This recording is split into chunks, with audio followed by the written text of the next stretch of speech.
Hello everyone, Beastie here. I am back with another video. This is the Bronze to Grandmaster series. This is the Silver edition, and once again we'll have 5 more videos, one video for each league in StarCraft, kind of giving you guys advices on what you need to focus on and what you need to improve depending on what league you are. So today we're doing, like I said, the silver version, and the things we'll be talking about today are macro mechanics. We're going to be discussing macro mechanics for all 3 races, basically a simple introduction, and we'll talk more in details in the Platinum video. Second thing we'll be talking about is the rally points in StarCraft 2, where to put your rally points. This is something a lot of people don't know in Masters. They have the wrong rally points, so I feel like this is very important to discuss, and it's very simple, so this is why we're having it in silver video. We're going to be talking about building workers, making sure your bases are saturated, trying to spend your money as best as you can, queuing up units, just kind of, you know, macro in general. We're going to be talking about APM. What is APM? Is it important? And should you start working on increasing your APM in silver already? The next thing we'll be talking about are the keybinds. We're going to be talking about basic keybinds, and again, in one of the next videos, we'll be, covering keybinds more in depth, but this is basically the kind of basic version, just to have some things keybind and, start off from there, start it off easy.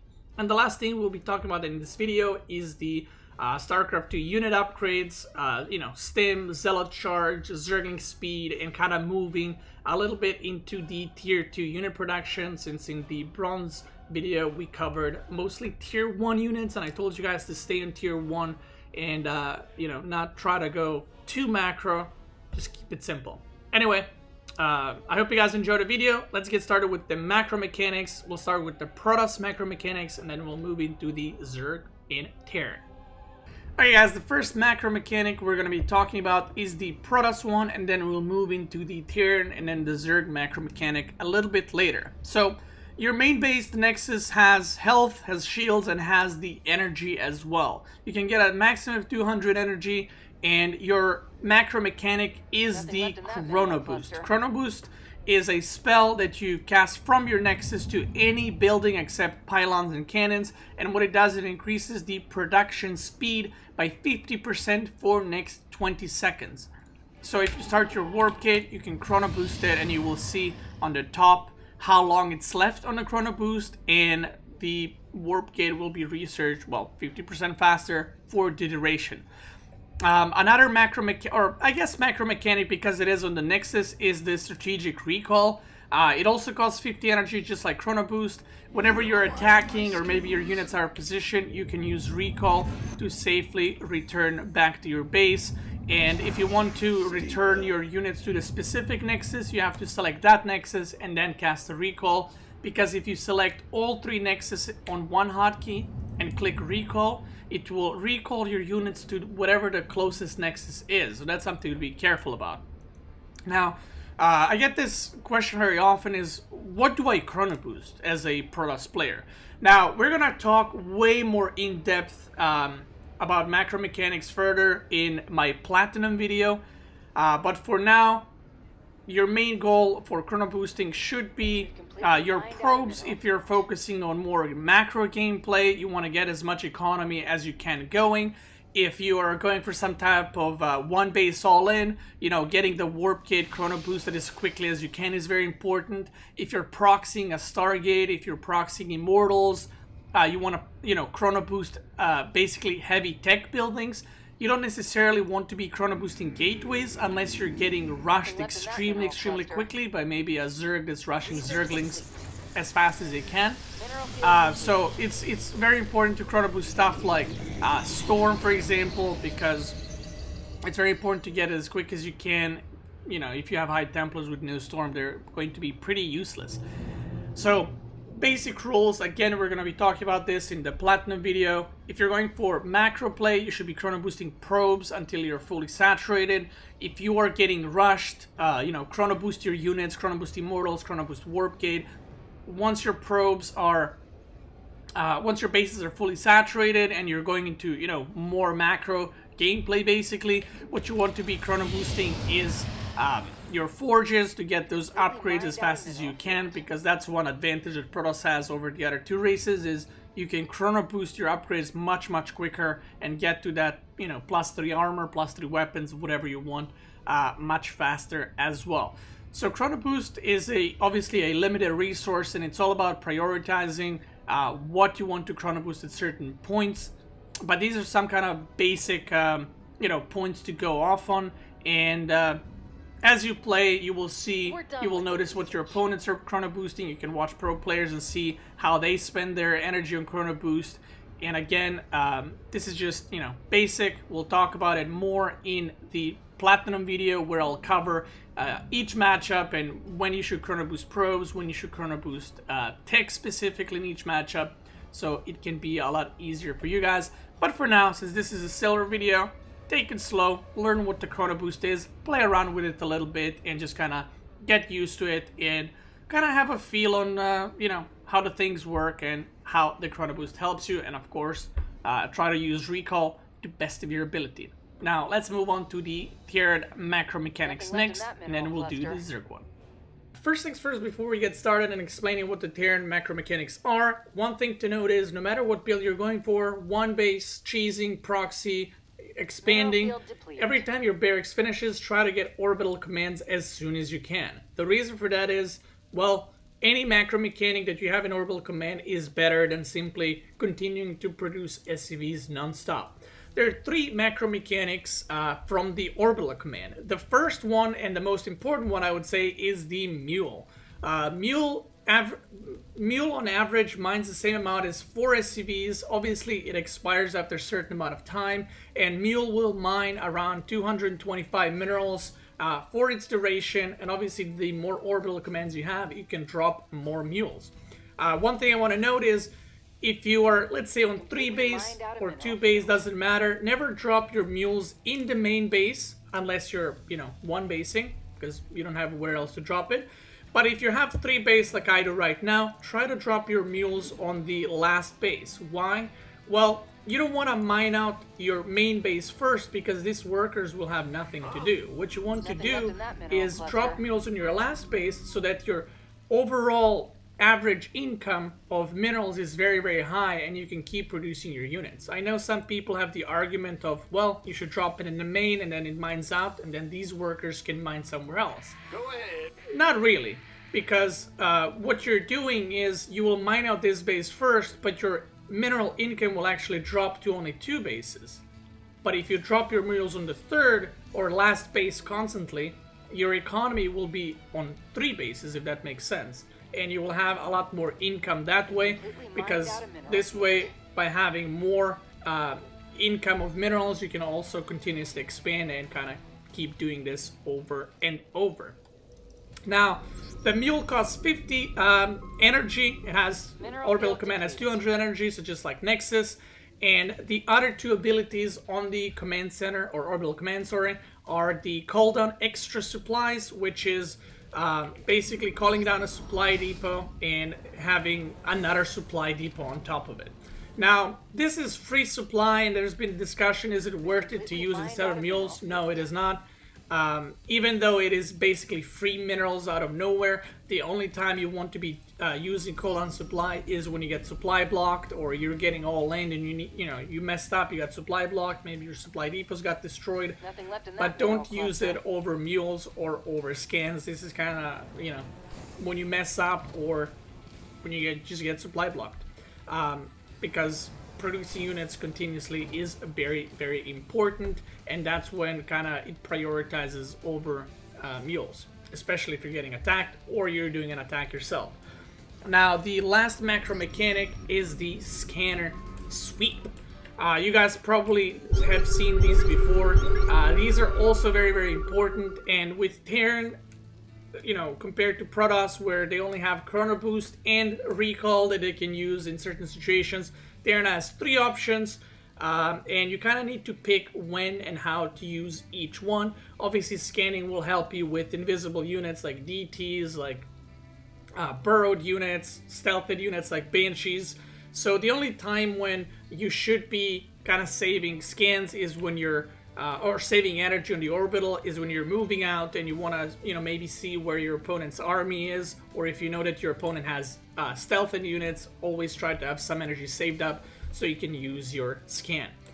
That's pretty much it for the Terran macro mechanics. Like I said, always try to have at least your first 3 bases orbital commands, and then after that, every next base should be a planetary fortress, because if you have all your bases as orbitals, you will spread yourself too thin, and planetary will help you defend those bases that are farther away. That's been it for the Terran macro mechanics. Let's move into the Zerg ones, and then we'll move on to another topic. Zergs have larvae, and that's where they produce all their units. You can have a maximum of 3 larvae per hatchery, but you can have additional larvae, as you can see here, by doing queen inject. Queens are produced from the hatchery, cost 150 minerals, and they have 3 abilities. The first ability, which is the easiest one to explain, is the transfusion. The transfusion heals for 75 and also heals for another 50 over next 7 seconds, kind of heal over time. So if I damage this queen, transfuse it, it gets healed up, and you can see it's still getting healed a little bit. Obviously, this is something that you can use when you're getting attacked, or maybe you're even attacking with queens, transfusing your units back and forth, especially these super expensive units like Ultralisks or Broodlords. Or in the early game, you can transfuse queens. You can also transfuse your buildings, so if you're getting attacked and your spine crawlers are getting low, you can transfuse those as well. The transfuse costs 50 energy, but unlike for Protoss and Terran, the next 2 abilities on the queen cost 25 energy. So the next macro mechanic we'll be discussing is the creep spread. So creep, for those that don't know, is you can see right here. I'm going to move this queen off of creep. The movement speed is 1.31, but this queen on creep has movement speed increased while on creep, and also Zerg units regen their health while on creep. It's very, very important as a Zerg player to have as much creep on the map as possible, because not only it will help you move your units quicker through the map, it will regen your units, it will allow for better engagements, and it will also give you vision with these creep tumors wherever your creep is. So try to spread as much creep as you can, and you know, kind of have the map control with that, and also allow yourself for better engagements. The last macro mechanic, which is probably the most important one, is the larva inject into the hatchery. So a hatchery can have a maximum of 3 larvae, but the more you inject larva into it, I think you can go up to 20. I'm not sure on this. Correct me if I'm wrong. So, for example, this one I injected once. It has 5 larvae in total. This one I injected a couple of times. Okay, that is 19. So probably 20. I'm not sure again. So it's very important to keep injecting your hatcheries throughout the game to be able to, you know, produce units, especially once you're maxed out. That's one good thing about Zerg, is once you're maxed out and you trade with an enemy, you can remax your supply extremely quickly. Now, one thing to note is, if you inject your hatchery, what you can do is, if you forgot to inject, you can re-inject a couple of times with you know, shift and just clicking inject onto the hatchery. And what that will do is, once this bar is completed, the larva will pop, and every next time you've injected, basically the bar will reset and kind of spawn a larva for the however many times you've injected. Again, I will talk about Zerg micromechanics in the Platinum video, but for now, my general advice is, just like with Terran and Protoss, try to use your abilities as much as you can. So if you're, like I said, if you're a Terran, try to use your energy as much as you can, unless you need scans for invisible units. Use mules and mineral patches if you're Protoss. Use Chrono Boost for your units, for your probes. And if you're Zerg, my simple suggestion is, if you're on 2 base, have at least 2 queens for injecting, so 1 in the main and then 1 in the natural to inject your hatcheries, and have 1 or 2 queens just to spread creep and maybe have a little bit of extra energy to transfuse. So the basic rule is 1 queen per hatchery to be able to inject, because basically the inject cost is 25, and whenever you get the next 25 energy, the larva will pop and you can inject again, and, you know, keep doing that. So You know, don't try to be a pro gamer. Don't try to hit every inject perfectly. Your goal is to practice with this, to get used to your macro mechanics no matter what race you are. Try to use the energy. Try to creep spread as much as you can with your extra 1 or 2 queens that you will make. And that's pretty much it. That is it for the macro mechanics. Now let's move into the rally points and show you guys how those should be done. Moving into the second thing, we'll be talking about rally points. And the first rally point race we'll be talking about is Protoss. Yes, Protoss. So we won't be making a specific mini video for Protoss because Protosses have warp gates and obviously you can't rally those. With Protoss, you will only be rallying gateways early on, which you kind of rally them, you know, to whatever your last base is. And then later then turn on to warp gates, so it doesn't really matter. If you're playing Stargate, if you're going for an Oracle, for example, you will rally it across the map, you know, in order to scout or harass your opponent. If you're making air fleet, my suggestion is, if you're a Protoss player, rally your units to other air units, so that way they go together and they stay together, so you don't lose them. And as far as Robo Facility goes, you will be changing your rally points quite a bit. You know, if you're making a War Prism, you might put a rally point across the map, and then you might change it to the natural to make some Immortals, to make some Observers, and so on. So that's something that you need to learn and kind of play with. And obviously, you know, Nexus, you'll be rallying them to the minerals. Now, let's move into the Terran one, because that one is a little bit more complicated, because all Terran building production goes, you know, from rally points, and you know, they just don't just appear somewhere on the map. Obviously the SCVs, just like the Protoss one, you rally them to the mineral patches, so nothing weird there. I get this question nothing left in that mineral cluster. Not as often as I would like, because a lot of people don't pay attention to rally points, but they're super important as Terran, and it can save you a lot of losses in the long run. So if you're playing, I'll go through specific matchups. If you're playing TVT, you should rally your units right here. Right here. Why? Let's say we're on 3 base, by the way. Why do you rally them here? Well, in TVT, as you guys probably know, your units will, you know, most likely be here or here, defending the natural and the third. And one very easy way to lose is by getting doom dropped in TVT. This is why you should keep your rally point between your natural and your main. So if you're getting attacked here, you can quickly move units there. But if you're getting doom dropped, you can react super quick and prevent that insta loss. You don't want to rally units all the way here, because if you get doom dropped and you don't see it, it will take way too long to respond. Your opponent might siege up his tanks and the game is done. The next matchup is Terran versus Protoss. Now, Terran versus Protoss kind of works both ways. You can rally your units here because of the War Prism, but if your base is secured with missile turrets and you don't think War Prism can get in, you can rally your units right here. Now, small trick that I will tell you guys that a lot of people don't actually know, which is really good one. When you rally your buildings against Protoss and against Zerg, you should rally them on the supply depot. Now, you might be wondering why, like that, you know, seems a little bit weird. The reason why you rally your units to a supply depot is, well, first of all, it's in between 3 bases, so you can move wherever you need and defend. But second, which is the more important one, if the game turns into some kind of base trade situation and you're across the map, and let's say your Protoss opponent is breaking in and your units are rallied to a depot, the situation gets hectic and he kills that supply depot. Look what happens. So all my buildings are rallied to this supply depot. If I attack it with my units and the depot dies, the rally point gets reset. So then your rally point is in the main base, so the units will be spawning here, right next to the buildings. So if you get into this kind of base trade scenario, you wouldn't need to re-rally the units here, because the opponent will destroy the depot and reset the rally point for you. Because this is something that you probably have happen if you play Terran, where you go into a base trade and your units just keep going out and they keep running into enemy units without doing anything. So this is one tip that will save you a lot of units and a lot of games. Now for the TVZ, my suggestion is you can rally units just like against Protoss on the supply depot.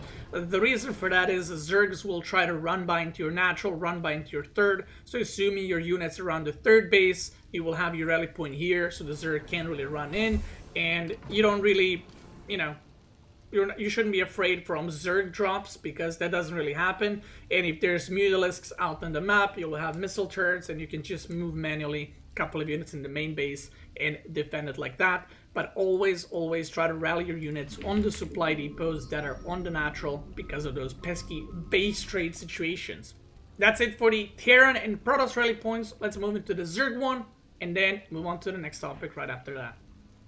Onto the Zerg rally points, let's discuss them really quickly.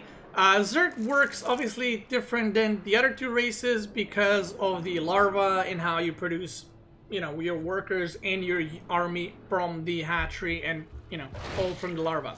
So, the worker rally points, obviously you can just rally them specific hatcheries to specific bases. Once your main base is saturated fully, you can change the main base rally to the natural. Once your natural is fully saturated, you can change these two rally points to your third base, and so on and so forth. And you can see there's these two lines. The orange line is your worker line, worker rally point, and then the gray one is your army rally point. Now, in general, no matter what matchup you're playing, my suggestion is have all your hatcheries rallied in between all your bases. Your units are very quick, so you don't need to specifically rally them, you know, on the ramp like you need with Terran. You can rally them here. Your units will move very quickly, so wherever you need them to go, you can move them extremely quick. Now, the way you rally units with the Zerg is a little bit different. So, when you play Terran, when you make units, you can't hotkey them. But as a Zerg, if I make, let's say, Zerglings here, I can instantly put them in control group number 1. So, even though my rally point is here, if I click 1, these Zerglings that I just made, I can send them across the map. So, even though the rally point is right here, if you select specific units, specific eggs, and keybind them, you can, you know, send them straight across the map. So, this is something that you will be working on as you improve and as you get higher in leagues.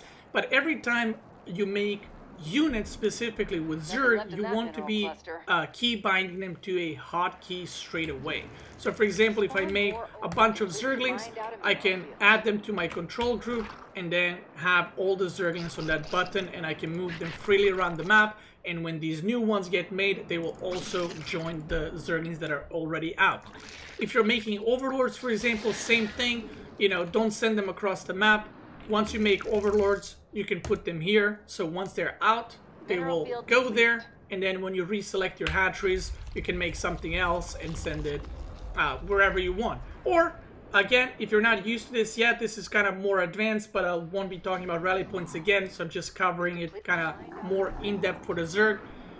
You can see that the overlords, the second ones that I've made, are going there, and these overlords are the ones that I didn't move anywhere, so they're going to their original rally point.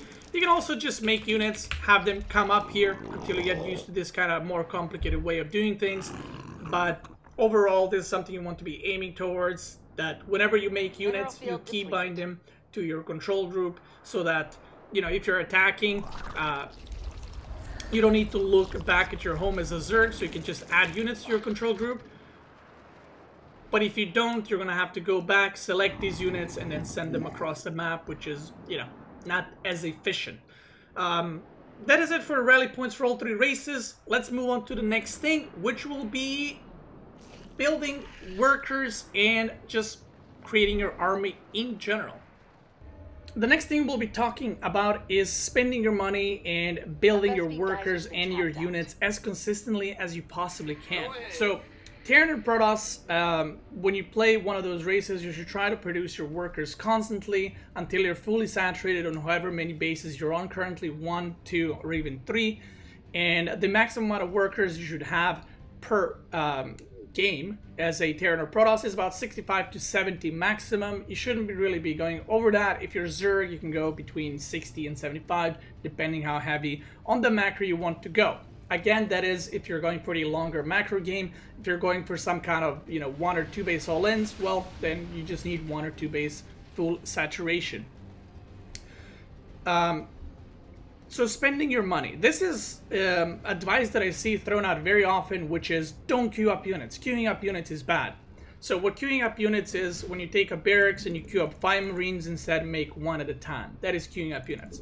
So why do I think this advice is actually really bad?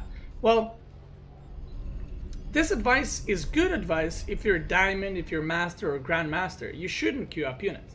But if you're a lower league, if you're new to the StarCraft, or Bronze, Silver, Gold, Platinum, even low Diamond, you should queue up units. Why? Well, the way StarCraft 2 works, for example, if let's say I'm floating 900 minerals like I am right now, and let's say I have this command center and 3 barracks. If I make only 4 Marines right here, and I make 1 SCV, I'm still floating money, right? So, assuming that I'm still mining, this is the 685 minerals will always be there in the surplus of my economy right now, and there's no way to kind of make up for it. I can't produce my units faster, right? Because they're going from a production cycle. Just same thing with Protoss and same thing with Zerg. If you miss out larva injects and you don't have enough larva to produce units, so what do? Queue up units. Why? Well, the way I look at it is if you made a mistake of not spending your money, the next best thing you can do is just queue up more units. And the reason why you do this is now because you queued up 2-3 production cycles, you can focus on other things, and by the time you're done with the other things, you can queue up units again. This is obviously not perfect gameplay. Over time, as you advance in leagues, this will kind of minimize, and you will be queuing up units less and less, and you will be, playing faster and more precise. But I always say to anyone on stream that asks me a question about this, how do I fix this? You fix it by playing more and more, and it fixes itself over time. For now, what you can do is, if you already messed up, just spend your money. So if I was, for example, floating 1,000 minerals right now, those minerals and the production cycle time is lost.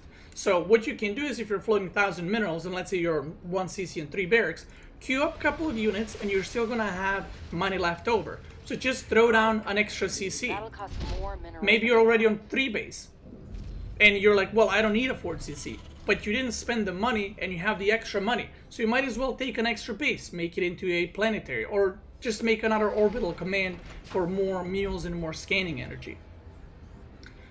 That's one way to kind of minimize the mistakes that you've already done and kind of make it okay. This is something that pro players even do. When I stream as well, it happens that I get supply blocked. Maybe I was preoccupied with microing. So instead of, if I'm supply blocked on 64 out of 64, I'm not going to make 1 supply depot. My production cycle is already suffering because I can't produce anything. So what I'll do is I'll just queue up a couple of depots so that it doesn't happen again right on the next supply block. And that's what you should do as well. And this is no matter what race you are. If you're producing off of 2 base and you're only on 3 barracks maybe, and you're noticing that you can't spend your money off of whatever the amount of barracks you have, then add more production buildings. You're not playing off of, precise build orders yet. We're not looking into that yet. So the important thing in all of this is spend your money whatever way it is. Obviously don't make, a bunch of engineering bays, but if you can make an extra CC, while already making workers and units, do it. If you're supply blocked, make 5 supply depots, don't just make 1. If you are constantly struggling with producing army because you have all the units queued up, make more production buildings. And that's one thing that you should focus on right now, spending your money even if it's not in a very, very efficient way. Now the next thing I want to talk about is the unit upgrades. So in the bronze video, I mentioned that you should keep things simple and you should kind of, just stay on 1 base, execute the push, kind of learn about tier 1 units, learn how they interact and so on. Now, we're slowly learning more and more about the game, and obviously with every video from, this one to gold to platinum and so on, you will be learning more and more things and kind of expanding your knowledge and your gameplay in StarCraft 2. So what I want you guys to do right now, if you're silver and you advance the league, trying to learn more about the upgrades. So if you're a Terran player, for example, learn what stim exactly does. I know a lot of people know, oh, it makes you shoot faster, it makes your units move faster, but learn what exactly it does. Learn that it costs health every time you stim. Concussive shell for marauders, learn what that does. Learn how much everything costs. Try to remember that. So if you have 100 gas, you know, okay, now I can get stim because it's 100 gas and 100 minerals. Learn how much health shields on Marines give you. Try to expand your gameplay, whatever race you're playing. Obviously, if you're playing Protoss, you don't need to know these things for Terran specifically, but try to understand if Terran has shields, that Marines have little shields pop up. That's how you know they have that upgrade. Just kind of more learning about the game in general, and you know, learning everything bit by bit instead of kind of getting overwhelmed if you're bronze or silver about tier 3 units. We're not there yet. We'll be learning about tier 3 units in the gold video. So if you're a Protoss, for example, or Zerg, try to learn, okay, I'm playing with, you know, Zerglings and Roaches. What upgrades can those units get? What can they get on Lair? What can they get on Hatchery Tech? Learn about Charge Vaults, learn about Blink Stalkers, and so on and so forth. This is also a time where I would suggest you to try expanding to your natural. Don't bother with learning a specific, you know, super slick build. Why? Because you will not be able to execute it. I can tell you this right now. I know a lot of people in lower leagues, you know, I've read comments of them saying I'm executing a 2-1-1 build perfectly, and I'm like, no, you're not. Even people in GM can't execute that kind of build well. So don't worry about too much. Don't be like, okay, you know, 1 gate expanding to 17 gas into this, into that. Play, just enjoy the game. Try to get an expand whenever you can. You're still learning about the game. Build orders are not important, and they're not affecting the results of your games and why you're losing games. So try to get your second base. Try to get it saturated, and start working off of, you know, either doing 1 base pushes still, which is fine, or getting to the second base and trying to do heavy 2 base gameplay. Start adding your factory if you're Terran and starport. Maybe add some medevacs, add some siege tanks to your army. Maybe try some weird unicom. Try Marine Marauder, Hellbat, medevacs. If you're Protoss, start adding Immortals. Learn about a little bit harder units like Sentries. Try to use Guardian Shield, Force Fields. If you're Zerg, instead of using Zergling Roach, try to add some Ravagers. Play a little bit with Ravager Bile, see how those work, and just kind of expand your gameplay. Don't worry too much about getting precise and, you know, all strategic, and you're gonna, you know, figure everything out in 5 games. That's not going to happen. Try to enjoy the game and just learn the abilities the natural way. Before you go into the game, say, okay, this game I'm going to focus my gameplay on Zerglings. I'll upgrade Zerglings, and maybe I'll add Banelings and Baneling speed, and that's your gameplay style. It doesn't matter that you lose the game in the end. Losing is where you learn the most in StarCraft 2 or in any other game. When you win a game, you most likely didn't learn anything. Why? Well, because you did everything right, so your brain will not learn anything. When you lose, for whatever reason, whether it was cheese, push, you didn't defend properly, you will learn that next time you shouldn't do that. So don't be afraid to lose. That's very important. And like I said, every time you go into the game, be like, okay, I want to try a bunch of siege things. I want to try Immortals. I never use those. I want to try placing observers out on the map so I can see it. I want to try War Prisms, and so on and so on. You get it. Expand your gameplay a little bit to tier 2. If you do want some build orders and some pointers, there's a bunch of them online. Just literally go on Google and search Terran strategies, StarCraft 2, or Zerg beginner strategies. There are a bunch of those on YouTube as well. But in general, don't worry too much about tactics and build order. Play the game, learn more about the game. I know some people might think, oh, I know everything. You don't, because you're in silver. The next thing we'll be talking about are the keybinds. Keybinds are extremely important in StarCraft 2, and that's something, well, you'll just have to do. This is not a optional thing. You need keybinds in order to play, no matter what race you're playing. So I'll quickly go through them in a very beginner style. I will not be discussing camera hotkeys or anything in depth. I'll kind of give you guys little pointers what you can do for this, you know, for now, and then in one of the future videos I'll be discussing keybinds once again in a little bit more complex style and how to optimize and maximize the efficiency of your keybinds. But again, I don't want to overwhelm you with information because right now you're still learning the game, and having keybinds is important, but having them, you know, having 20 keybinds is not what you're looking for right now. So my suggestion is, no matter what race you play, use one army hotkey for now. If you're already using 2, that's great. In the perfect world, you want to be having at least 3 army hotkeys, but not right now, unless you're already used to it. Keep doing it. But if you're not using hotkeys at all, or if you're using just one hotkey for your army, keep doing that until you advance in your leagues. So one army hotkey is everything that you need. For now, you won't be having a lot of battles everywhere on the map because you're multitasking and your APM is not up there. So having one army hotkey is more than enough.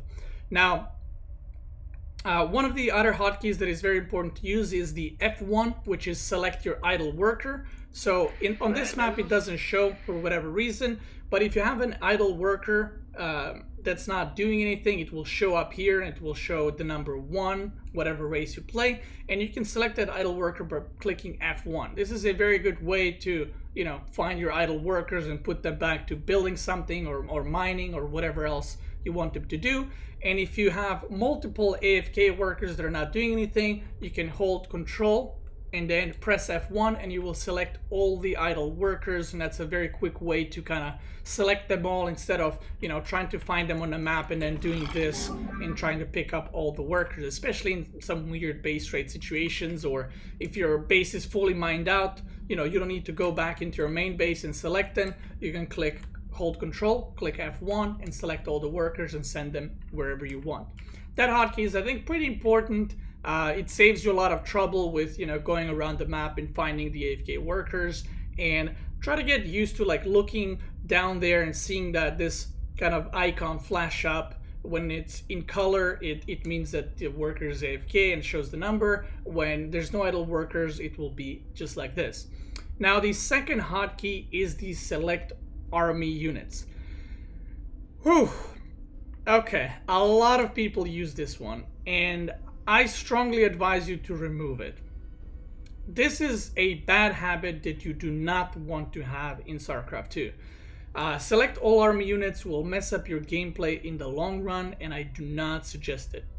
I suggest unkeybinding it. Just remove the keybind. Right now it's on F2, like normally it's on F2. Why should you remove it? Because a lot of people that I coached and, you know, that I've watched play were very much used to moving their army on F2, and once they advance in higher leagues and they were supposed to have multiple hotkey control groups for their units, they were just not able to unlearn the F2 way, and they just kept F2ing their army across the map.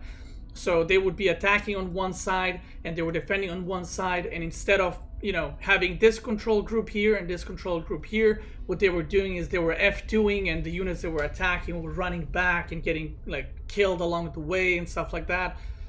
Don't do that. It will be very hard for you to unlearn the F2 way. My suggestion is remove it, and then once you get into higher leagues, once you're a diamond or master, you can hotkey it again, because by that time you will learn how to use your hotkey groups, and then the select all army hotkey will be an addition to your, you know, hotkey list, right? Instead of being a main thing that you use to move your army. I know it might not seem like a big deal, but it is, and it will mess up your StarCraft 2 skills quite badly. Now, let's talk about key binding or hotkeying your buildings. So if you're Zerg, this is a very, very good, you know, thing about Zerg is you can hotkey all your hatcheries in one key. So no matter how many hatcheries you have, if you have 4, let's say, you can hotkey them all on number 4. So now when you click S to make units with your larva, it will select all the larvae from every single hatchery, and you can just mass produce your units that way. So you can see here 4, S, and then Z, all the units get produced from each hatchery. So yeah, keybind your hatcheries in one key. Now the second thing is there are a lot of different ways to inject your hatcheries with your queens. I personally, what I do is I keybind every single queen at every hatchery. So I tap twice on 5 to go to the main base hatchery, tap twice on 6 to go to the natural, and so on. You don't need to do that. What a lot of pro players do actually is once they go to the main base, you know, they see a queen, for example. Let's say this is the main, this is the natural. They go to the main base, they see the queen, they just select it and press V and onto the hatch. So they kind of do it manually, I guess, not necessarily through a keybind or hotkey, because it is pretty fast, right? You have to click the hatchery anyway, so there's no way to do it without pressing on the hatchery itself. So it's not a big deal if you just, you know, select and quickly inject. Again, if you're already used to having your queen's hotkey, go with that, but you can do it without it. This is kind of like you have to figure out what suits you and what works the best for you.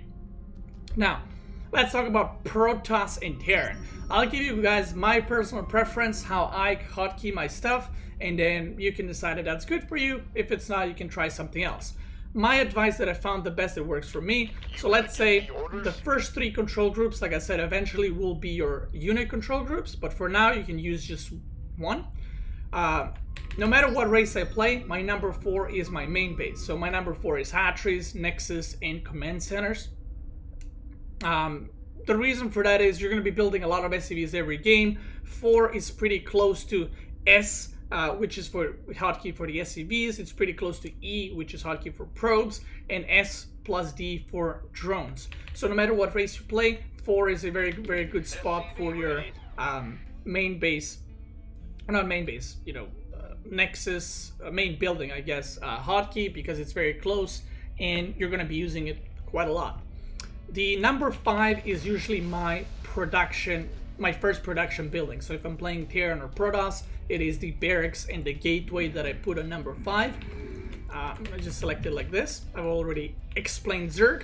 My number 6 is my factory and my robo. So I kind of look at robo like the factory. My number 7 is flying units. So if I'm playing Protoss or Terran, Stargates and Starports are number 7. And then 8, 9, or 0 I don't use. I just hotkey them and start to just, I don't know, look prettier. So these are the hotkeys that I use for my buildings. And whenever you try to rally, you just do like you know, 5 rally, 6 rally, 7 rally very quickly, because they're next to each other and it's easier to rally units. Again, these are the hotkeys that I use. You can try them, see if they work for you. If not, you can try something different, or, you know, check some other streamer or YouTuber that uses different hotkeys and maybe ask them questions about it. Now, another thing that I've seen people do is they put command center or 4 or 5, whatever, and then they put all their production buildings on one hotkey. So instead of having 5, 6, 7, they're gonna have their barracks, factory, and starport on one hotkey. And what they will do is they will make 2 Marines by hitting A, and then they will tab and then hit, you know, a keybind for factory, and then tab and then make medevacs. This is the same thing you can do with Protoss. You can keybind gateway, robo, and Stargate in one. So the way you tab between them or switch between the productions is just by tabbing, and it will select different ones. This is something I've seen some players use. It's not as common, and the whole tabbing thing can kind of, you know, you can mess it up sometimes, and then you need to reselect, retab, and it's a little bit chaotic for me. But again, if that's something you enjoy, go for it.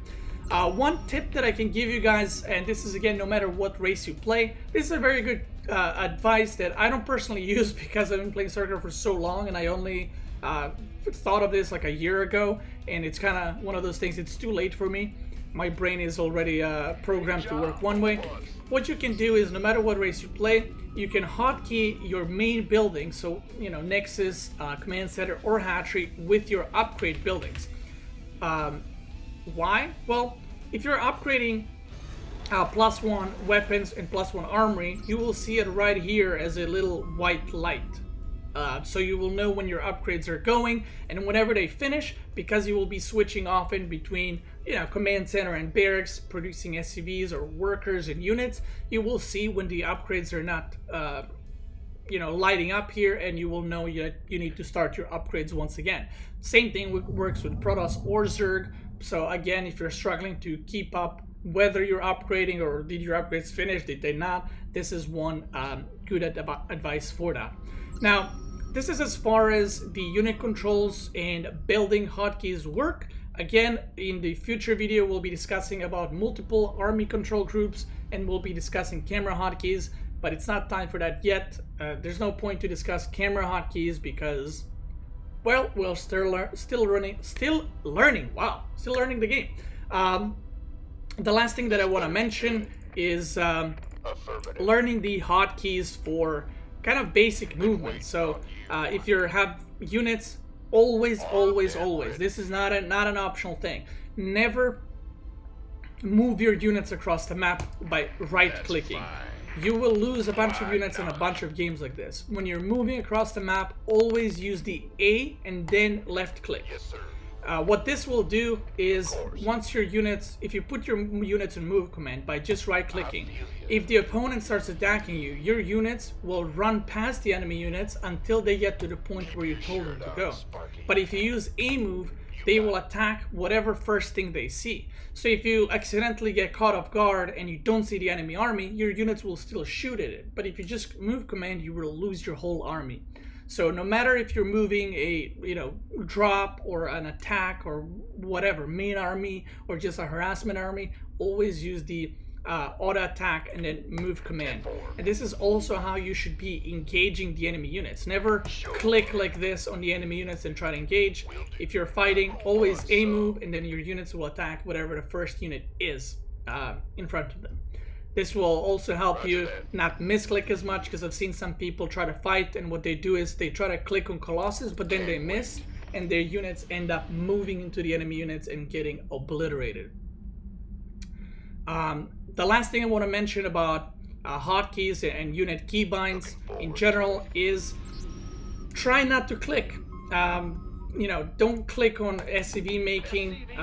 If you're super beginner, I mean, sure, but you will need to learn how to use your hotkeys, and no matter what race you play and no matter what production building they come out of. The main thing that you should be learning right now is learning the hotkeys, how to make SCVs, workers in general, probes, drones, learning how to make basic units like Marines, Marauders, Zealot, Stalker, Adept, Zerglings, Roaches, and then as you go higher in leagues, you will also learn how to, exact hotkeys for each upgrade. So you, instead of, clicking on the Tac Lab and then trying to click on Stim, you can just click on Tac Lab, press T, and start that upgrade instantly. So again, just try to learn all the hotkeys as far as the, your race, of course, for unit production, and try to play around with how you hotkey your main army, how you hotkey your production buildings. If you want, you can hotkey your production buildings on 1, 2, 3, 4, 5, and then your units on like 6 or something. Whatever works for you, go for it. Play around. My suggestion is, just because something works for me doesn't mean it's going to work for you. So test it and see what you like the best. Now let's talk about APM. This is the last thing that I'll be discussing in this specific video. So let's get into it. APM. A lot of people have this question: is how much APM should one have? How much APM should I have in bronze? How much APM should I have in silver? How much APM in GM? There is no, number to put on each league. It's not like, oh, you need 20 APM for bronze, 56 for silver, 120 for gold. That doesn't exist. We've seen Grandmaster players hit Grandmaster with like 100, 110, 120 APM. So can you reach GM with low APM? Yes. Do I suggest that? No. I'll give kind of around numbers, I guess, of what your APM should look like, so you can kind of know if you're too slow or if you're doing too well, or you don't need to worry about it, or you should be working on it a little bit. Before I go on, I will forget, if you want to learn how to improve the APM, there's a video on my channel that I made, so that is specifically about APM. It's about 10 minutes long. It's how to improve APM, and goes more detailed into it. So if you want to increase your APM, check that video out. Now, my personal opinion is, if you are bronze, silver, or gold, having under 100 APM is fine. You don't need to have like 200 APM for those leagues. You're still learning the game. You're very new to the game, and that's pretty much all you need. Starting from platinum, to diamond, I would say 150 APM is completely fine. You know, if you're having 100, you know, maybe you want to work to increase it a little bit. APM is not everything, but it certainly helps, especially with multitask and kind of weird base rate situations, and just helps your micro and macro in general. If you're masters and up, I would say for master and up you need, or you should have, at least 200 plus APM, and then if you're trying to become a pro gamer or something, you should have 300 plus, but that is very, very high end. Like I said, we've seen GM players with 100-ish, so it is possible, but this is my personal opinion. And one thing I want to say is APM is not everything. There's something called EAPM, which is effective APM. So you might have, I mean, I've seen players in Master 2 that had 450 APM, and I have around 260 to 320, and I beat them quite easily. And that's it, because the reason for that is they're doing this. They're not having any meaningful APM. Their effective APM is shit. Their APM, which is just action per minute, is very high because they're spamming a lot. So, for example, when you move your army, I usually click once or twice, right? And that's very effective APM. But a lot of players, when they move their army, they're gonna do this, and their APM will be way, way higher than mine, but it doesn't mean they're better or they're doing better. So, I don't want to confuse people by telling them that APM is everything, but it is important in general, because when you look at pro streams, you'll see that 99% of the players are very, very fast, and as you go higher in leagues, you will need to do more things at the same time. So that's something to take into consideration as you're climbing the ladder. It will not, you know, it also depends on your play style. If you're doing a heavy harassment play style, then you need a lot of APM to keep multitasking everywhere. And again, multitasking and APM is not the same thing, but without APM you will not be able to multitask as well and as fast as someone else. But again, more on that, you can check my APM video that is on my YouTube channel under guides and tutorials, and you can learn there how to improve your APM as well. Now, this is it for the silver video of the Bronze to Grandmaster series. Please let me know what you thought about this video. Let me know if you have any suggestions. Is there anything else I should have mentioned that you think is important in Silver League? Again, this is my opinion. These are not rules in StarCraft 2, but when I coach people, this is something in general that I notice that a lot of people are lacking in this specific league. And as we move on higher in leagues, again, the things will get kind of heated up and more complicated. You've probably noticed the difference between the bronze video and this one. In the next one, we'll be talking about tier 3 units. We'll be talking about your knowledge in general about the game, you know, knowing what units do. So when you see a unit, you're like, what does that unit have? We'll be talking about interactions. We'll be talking about unit counters and just kind of more in-depth things. I'm not going to name all of them. And then, you know, once we get into Platinum and Diamond, we're going to be discussing more strategic and point of view for StarCraft and tactics like build orders. We'll be discussing mind games in Masters and so on. I want to thank you guys for watching. I hope you enjoyed this video. I hope it helped you. If you did, make sure you like, subscribe, share the video to your friends if you thought it's helpful. And that's it. Have a great day, and I'll see you guys next time. If you enjoyed this video, feel free to like and subscribe, and make sure to check out one of my previous videos. As always, I want to thank you guys for watching. Have a very nice day, and I'll see you guys next time.